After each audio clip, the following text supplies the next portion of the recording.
सुन रे मीता ओइ बेर कोनो हाल में घर आबै छियौ नया साल में। सुन रे मीता ओइ बेर कोनो हाल में घर आबै छियौ नया साल में।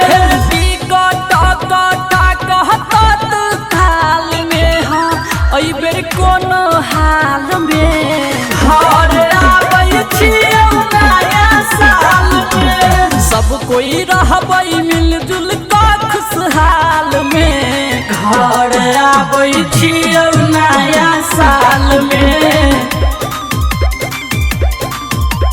म्यूजिक बाय ऋतिक रेस। Rupam recording studio Jeevan Chowk Madhubani.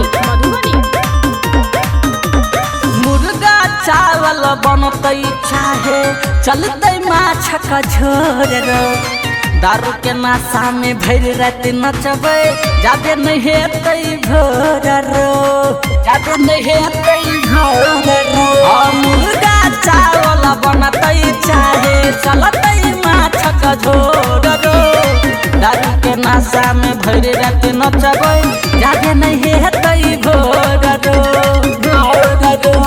रहबै हम सब मिलकर खुशहाल में घर आबै छियौ नया साल में। कहता काल में घर आबै छियौ नया साल में।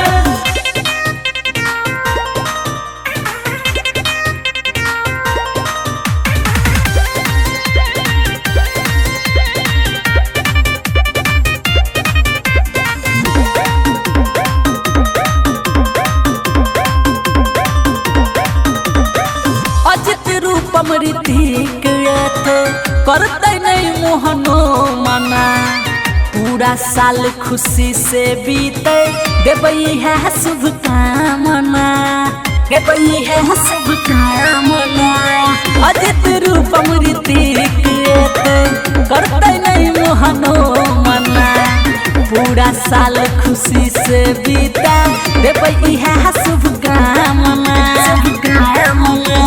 हैप्पी न्यू ईयर लिख कह देबै रुमाल में घर